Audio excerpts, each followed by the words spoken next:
ఈరోజు మంచి ప్లేస్ చూపిస్తాను. అది ఎక్కడికో వీడియో చూస్తూ మాట్లాడుకుందాము. మేమైతే చెన్నై నుంచి పాండిచ్చేరి వెళ్ళాము. పాండిచ్చేరిలో చూడవలసిన ప్రదేశాలు ఏమేమో అవి ఇప్పుడు చూపిస్తున్నాను. దానిలో ఇంపార్టెంట్వి మ్యాంగ్రూవ్ ఫారెస్ట్కి వెళ్ళాలి అని అంటే బోట్ మీద వెళ్ళాలి. ఇది మనిషికి 300 రూపీస్ పడుతుంది. అంటే బార్గింగ్ చేస్తే 300 రూపీస్, లేకపోతే వాళ్ళు ఎక్కువే చెప్తారు. మనమైతే బార్గింగ్ చేయాలి. ఇది మ్యాంగ్రూవ్ ఫారెస్ట్ చూడటానికైతే ఇది అమెజాన్ అడవుల్లాగానే మనకి కనిపిస్తుంది. ఆ యొక్క చెట్ల మధ్యలో నుంచి మన బోటు వెళ్తూ ఉంది. ఇది మ్యాంగ్రూవ్ ఫారెస్ట్ లోపలికి వెళ్ళిన తర్వాత అది చాలా బాగుంటుంది. అక్కడి నుంచి వాళ్ళు ఈ యొక్క పాండ్యులు నివసించే ఆ స్థలానికి తీసుకొని వెళ్తానన్నారు. అది చూపిస్తామన్నారు. అక్కడి నుంచి వాకబుల్ డిస్టెన్స్, అక్కడ బోట్ దిగి ఆ లోపలికి వాకబుల్ డిస్టెన్స్లో మనం నడిచి ఆ పాండ్యులు నివసించే స్థలాన్ని మనకి చూపించారు వాళ్ళు. అది కూడా ఇప్పుడు నేను చూపిస్తాను. తరువాత అక్కడ ఒక పిక్చర్ కూడా తీశారు. యుగానికొక్కడు సినిమా, సూర్య గారిది సినిమా తీశారు హీరో. ఆ ప్రదేశం చూసేటప్పుడు అక్కడ లాస్ట్ సీన్ మనకు కనిపిస్తుంది. అక్కడ చూడటానికి మనము వెళ్దాం రండి. ఈ బోట్లో మనం చేస్తున్నప్పుడు ఆ బోటు ఓనరు మనకు కొంచెం ఎక్స్ప్లెయిన్ చేశారు ఆ ప్రాంతం కొరకు. ఈ ప్రదేశం అంతటిని ఆయన దగ్గరుండి చూపించాడు, గైడ్గా ఉండి. మేమైతే చాలా హ్యాపీగా అయిపోయాము. మ్యాంగ్రూవ్ ఫారెస్ట్ అంటే మనం అమెజాన్ అడవులకి వెళ్ళలేమో, కానీ ఈ మ్యాంగ్రూవ్ ఫారెస్ట్ చూసినప్పుడు మాత్రం ఆ ఎక్స్పీరియన్స్ మాకు కలిగింది. చాలా నచ్చింది.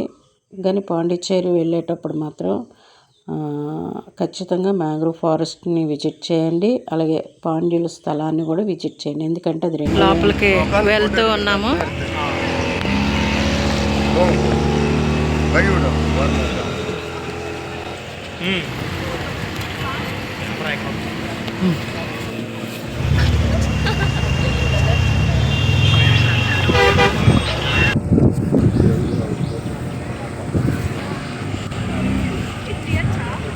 మొదటగా చెన్నైకి వచ్చిన వాళ్ళు పాండ్యులు ఎక్కువ మంది కనుక వాళ్ళని అక్కడ ఆ స్థలాన్ని వారు ఏర్పాటు చేసుకున్నారు కనుక ఆ స్థలాన్ని చూపించగలుగుతూ ఉన్నాము. మేమైతే వెళ్ళాము కనుక మేమైతే చాలా హ్యాపీగా చేసాము.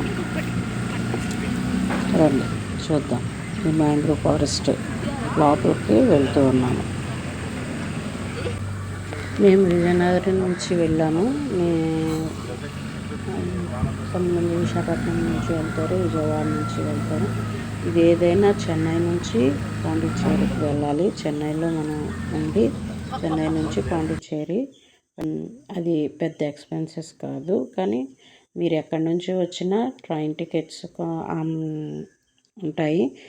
చెన్నైలో స్టే చేయటానికి హోటల్స్ ఉన్నాయి, దగ్గరలో అన్ని ఫెసిలిటీస్ ఉన్నాయి. కానీ హీట్ ఎక్కువ ఉంటుంది, వేడి ఎక్కువగా ఉంటుంది కనుక అవన్నీ చూసుకొని వెళ్ళండి.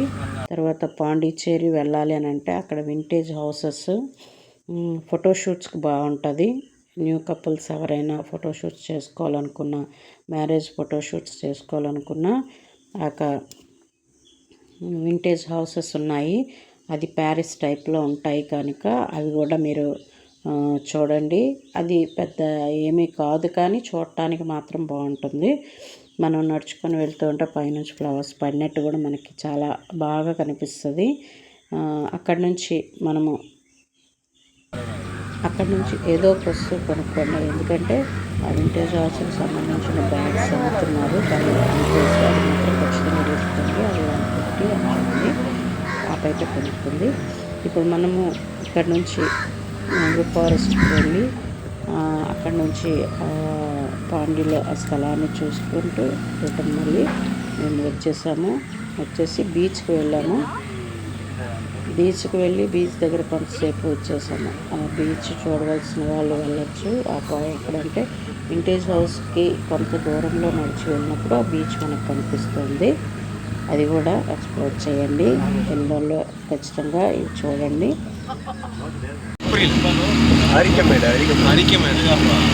என்ன ஃபேமஸ் வீடியோ சும்மா வீடியோக்கு தான் சைடு ஃபோட்டிங் ஸ்பாட்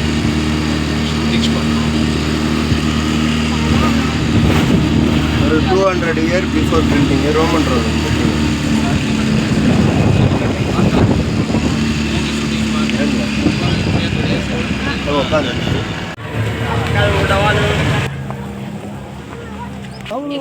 కొండలు ఉంటాయా అంటే తెలుగులో యుగానికి ఒక్కడు. ఇంకా ఉన్నాయి ప్లేసులు. మేమైతే చూడటానికి వెళ్ళలేకపోయాము. అంటే పెద్దగా ఎండ ఎక్కువగా ఉండడంతో మేము వెళ్ళలేకపోయాము.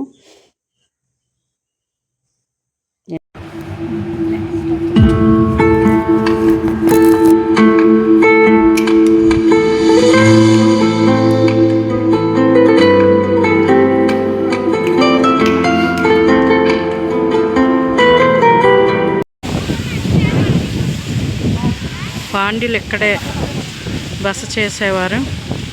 ఇక్కడ వచ్చి చాలామంది ఎంజాయ్ చేస్తూ ఉన్నారు. వారికున్న ఆనందాన్ని ఇక్కడ వ్యక్తం చేస్తున్నారు. ఇది ఒక కోట, 200 ఏళ్ల కోట అంట ఇది. దీన్ని ఈ స్ట్రక్చర్గా ఉంచి ఆ మ్యాంగో ఫారెస్ట్లో నుంచి లోపలికి వచ్చేటప్పుడు ఈ కోట కనిపిస్తుంది. రండి దీనికోసం చదువుదాము. అది తమిళ్లో రాసిందో ఇంగ్లీష్లో రాసిందో మీకు చూపిస్తాను.